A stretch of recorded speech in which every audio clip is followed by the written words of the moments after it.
And welcome back to the Texas Longhorns football channel. It's your main man, Anwar Richardson, with my main man, Ari Temkin, filling in for Jeff Ketchum for a second straight week.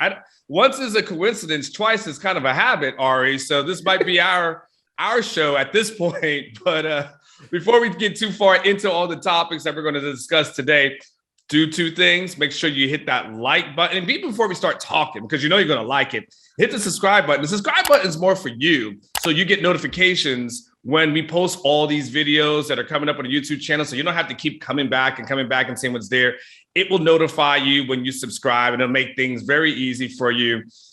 Ari, we've talked a little bit, and I think a lot of this week on this channel, we focused a lot on the Hudson Card, right? And what the move means for Hudson Card and everything relates to him. But I don't think we've talked a lot about Casey Thompson. And, obviously we're talking a little bit beforehand.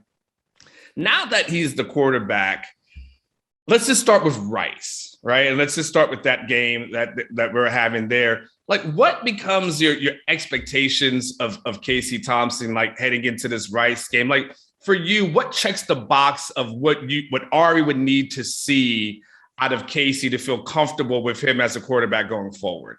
Yeah, I mean, I think more than anything, Anwar, it's the turnover piece, that we heard kind of throughout fall camp and really throughout the offseason, things that you guys that were covering this team saw. And that was that, yeah, Casey has a larger propensity to turn the football over. And so, not being there myself, you kind of have to rely on what you're hearing. And seems to me then that if that's the case, it's a pretty easy decision. If they're even and one guy's turned the football over and the other guy's not, it seems like an easy decision here. So look, you expect that they're going to beat Rice. You expect that they're going to cover the 20 plus points or whatever they're favored. And I think more than anything, what you're looking for is a clean football game from Casey. But all right, let me ask you this though. And I've asked this, I kind of threw this out to Catch previously. How many quarterback changes can one coach make in a season? At what, I mean, because if he has to make another change, right, that means the season's not going well, right? So if he's got to go somewhere else, like, right? I mean, how many can you do in 1 year? I think you noted this on Twitter, and I think it's really important. You gave props to Sark for making the decision, for acknowledging that he's made the mistake here and not being stubborn and, sticking with it through clearly, a guy that's going through some adversity. If you've said that this quarterback battle was as close as it ever was, and then don't make the change, it looks weird.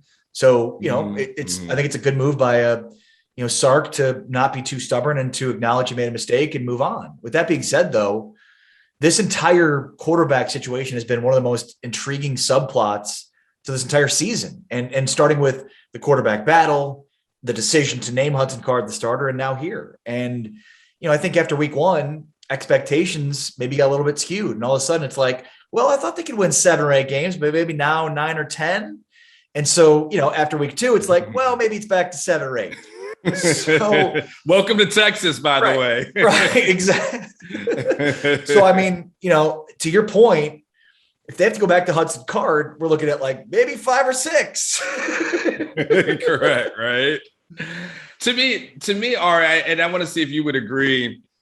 To me, the Rice game kind of becomes the confidence booster for the quarterback of the future, right? As they head into Big 12 play. This is the last game before they host Texas Tech the following week, which I believe is an 11 o'clock game. So, that should be interesting. It beats, it's Big 12, right? Every game is seemingly like at 11 o'clock.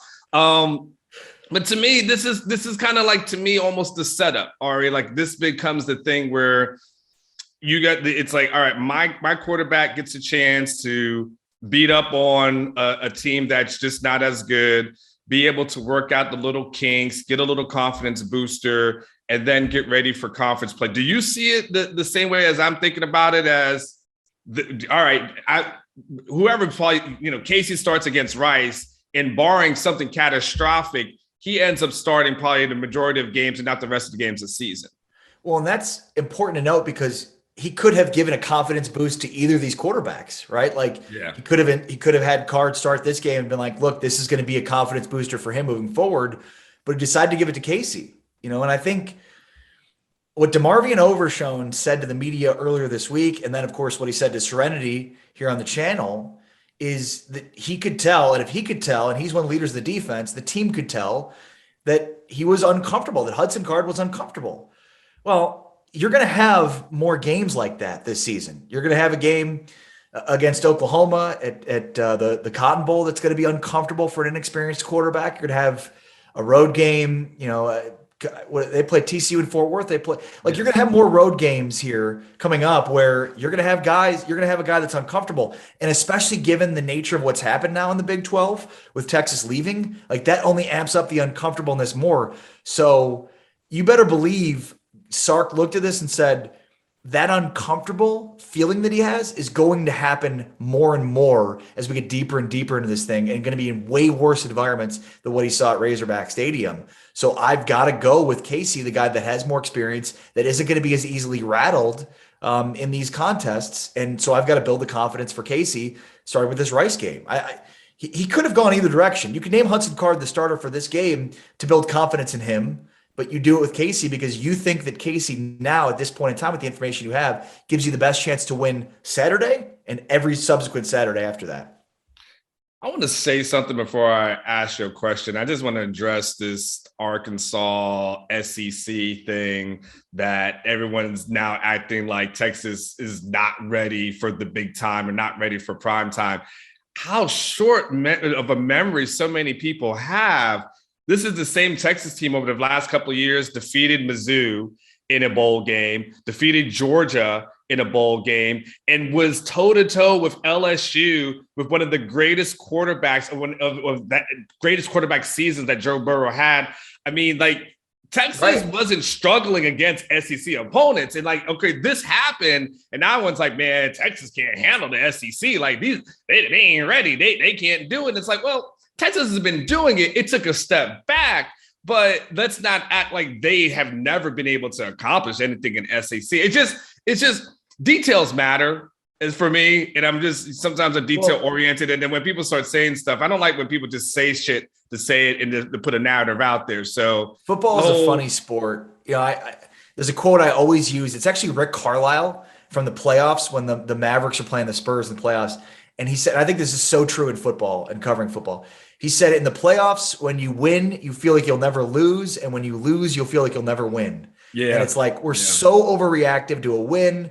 And then we're so overreacted to a loss where it's like, we take these big picture narratives out. And it's like, that's what the week in between is for. But then you get 5 weeks down the road, and the way that this team looks and the narrative around this team is going to be so much different. We're so short memory. It's incredible. Yes. Yeah, no, it is. All right. So tell me right now, I'm curious, as a guy who has his own radio show on SiriusXM, what channel is that on, by the way? 375, Big 12 radio, baby. Yeah, make sure you guys check out Ari. You can hear him every single day. Give me right now your top 3 quarterbacks in the Big 12. And I'm curious, when you give me your top 3, I'm curious do you believe that Casey by the end of the season could crack your top 3? So I want to start with what your top 3 is, and then project, like, could Casey be the number 3 guy? So 1 and 2 are easy to me. 3 is very difficult. I think Spencer Rattler and Max Duggan from TCU are the 2 best quarterbacks in the conference. I think it's pretty obvious. So then you get to 3, and I think 3 is the perfect number here, Anwar, because it's like, all right, so Jarrett Doege at West Virginia, no, he struggled. Had 3 interceptions in week 1 against Maryland. Spencer Sanders at Oklahoma State, not looked good. Turnover issues continue to plague him. Brock Purdy, not after that game, not after the Iowa game. Jason Bean at Kansas, probably not. Who am I missing here? What other? I'm trying to go through the Big 12 in my head here. Baylor. What's that? Baylor. Yeah. Gary Bohannon. Maybe we can overreact. I mean, the thing is, Baylor's going to be 3-0, and there's a good chance they're going to end up being 3-4 over the next few games. Bohannon's been okay. The running game's been fantastic. Like, their 2 top running backs are averaging like 8 yards a carry. Again, you play Texas State and Texas Southern and Kansas to start the year, you're going to look really good offensively. Yeah. Tyler Shuck is interesting at Texas Tech because, he's a transfer, former 5-star quarterback at Oregon that looked really good in a win over a pretty good Houston team to start the year. And then they had to, struggle against an FCS level team and get a touchdown on the stretch. Who am I missing? Who else? K-State. And I mean, I'd probably put Skylar Thompson on that list, but he's going to be out for the foreseeable future now. And so Will Howard takes over. So that's it. That's pretty much it. We've kind of gone through all of them. Yeah. I don't know who the third, it might be Casey Thompson with as limited action as he's seen.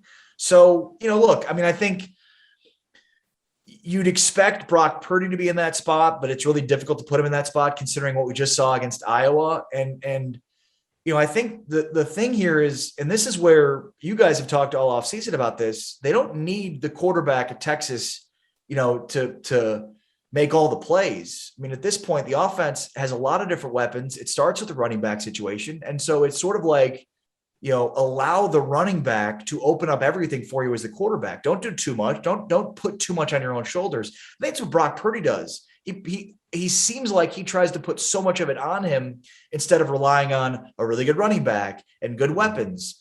And Texas probably, in terms of weapons on the outside, they're better situated than Iowa State. So I think it's more of like a Casey, just do within the scope of this offense what Sark is needing you to do and defer to the running back, and you'll be fine.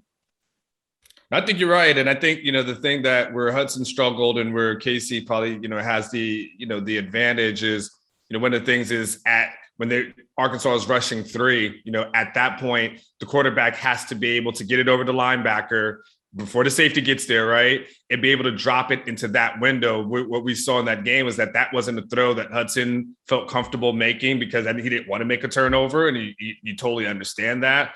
But you've got to also be able to let it loose just a little bit and take a little bit of a risk. And you can't leave those throws that are out there. And I think that's what Casey Thompson will do. He'll try it. He'll attempt it. He'll make those throws that I think Sarkisian wants. But to your point, they are going to be a run first team. But you've got to have the passing game. I think one of the things that Ketch talked about, and Ari, you can attest to it. And look, when I do this comparison analysis, I'm not saying one is better than the other. So I'm going to bring up Deontay Foreman. I think Bijan Robinson is a better running back than Deontay Foreman. Okay. Agreed. But the year that he won the Doak Walker Award and rushed for 2,000 yards, Texas won 5 games. And they had the monumental loss in that, right? At some point, you got to say, having a great running back is fantastic. But we saw what happened against Arkansas. Great point. You can have a great running back, as great as you want it to be. But at some point, if you don't have the passing game to go along with it, you saw what happens. They bottle that up.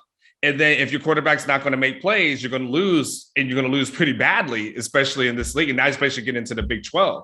So I think for Sarkisian, that's what Casey will give him, the quarterback that can make some plays to open up the run game. Like you said, not looking for crazy things. He's probably not going to have 50 passing attempts in a game. Like that's probably not going to happen, but be able to make the most of it, move around the pocket, help out the offensive line by moving around the pocket, being decisive in your runs. Like I feel like that's kind of the bonus of what Casey probably brings. No, it's a great point. And that's football in general today. You just can't win in modern football at any level being a team that relies on running the football and playing defense. You just can't.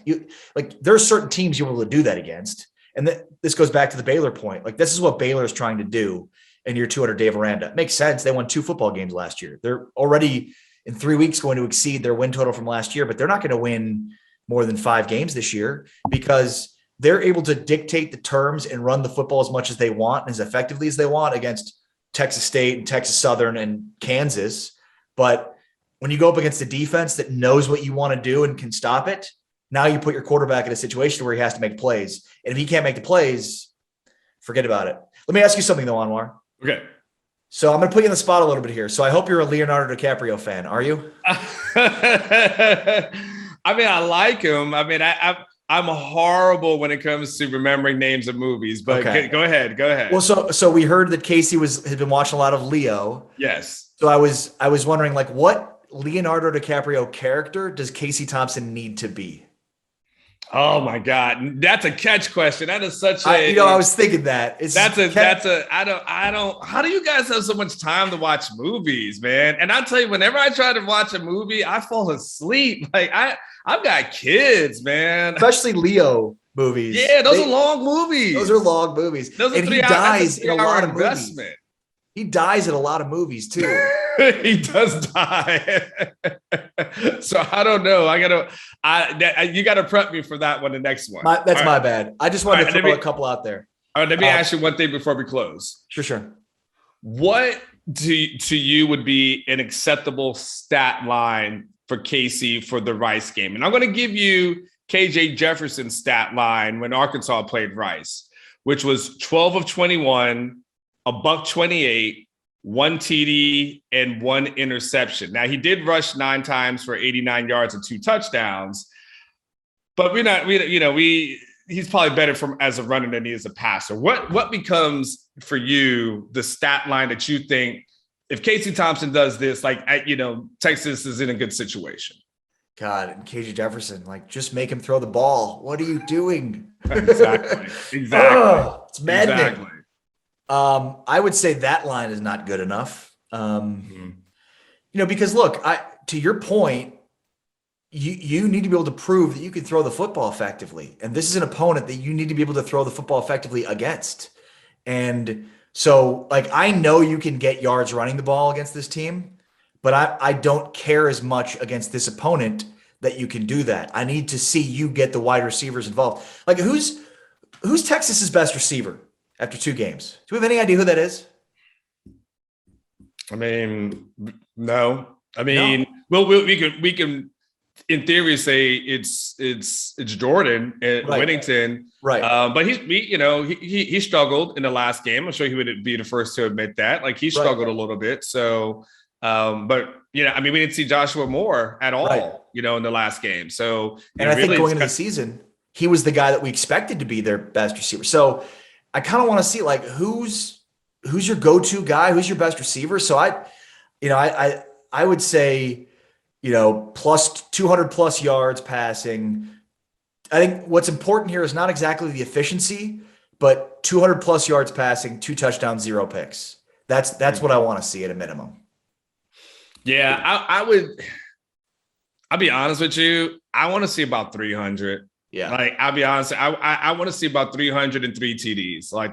That to me, and it would be the sign that this passing game is opened up and able to do some things. That's being able to connect on those deep balls, whether it's getting to Xavier Worthy involved, Calvante Dixon, some of the faster guys that are on this team. I want to be able to see him have those connections because, when you start talking about Tech coming up, and, even though it's weird because Tech, I'll close with this, even though Tech struggled against, Stephen F. Austin, Tech also struggled last year versus Houston Baptist before they played Texas, and it ended up being a life and death, battle for Texas in a game that mathematically they probably should not have won. And then, Gary Patterson, they struggled against Cal, but you understand that Gary Patterson, just whatever reasons, finds a way to get pumped up. And then, the OU game is coming soon. So, this to me is that final tune-up, that exhibition game. It's kind of I guess back in the day would say week 4 of the preseason, but more week 3, since that's kind of how things have the cookie crumbles nowadays. But it's the last opportunity for them to get ready and get tight, because if not, then if you struggle early, you start kicking the can down the road as far as expectations are concerned, and you don't want that. So for me, I like to see 303 TDs for Casey. I think that to me would be a good indication that everything's heading in the right direction for Texas from an offense standpoint. No, I don't think it's crazy to have, I probably set low expectations. And look, I'll say with Tech, this is the best Tech team that Matt Wells has had there. So, they've got a legit, quality passer, at a guy that put up some decent numbers at Oregon. So Tyler Shuck. So, and and they've got really good running backs emerging. So I'm with you. Like, we need to see an explosive offense. The rushing numbers for me for Casey don't matter as much because they're going to be there in this game. To me, it's about how effective are you at getting the ball down the field consistently. Ari, man, you know what? I would say we should do this more often, but I get the feeling we'll probably end up doing this next week. So, hey, listen, I hope if you lasted this long, you definitely have liked the video. So make sure you hit like, make sure you hit subscribe.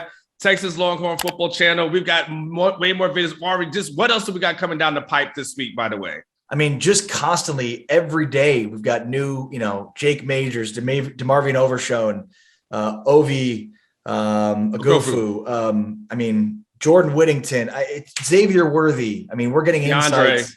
Keandre Coburn. Yeah. It's crazy to think how many players that Strategy and the Texas Longhorn Football Channel has here hooked up. It's great insight into the locker room. And then, of course, we've got the Modcast coming up this week. Yep. Behind Enemy Lines, where we go with the Rice play-by-play guy to give us some insights into Rice. So yeah, we are locked and loaded here with predictions on Friday, pregame show on Saturday, postgame show Saturday night where we go live.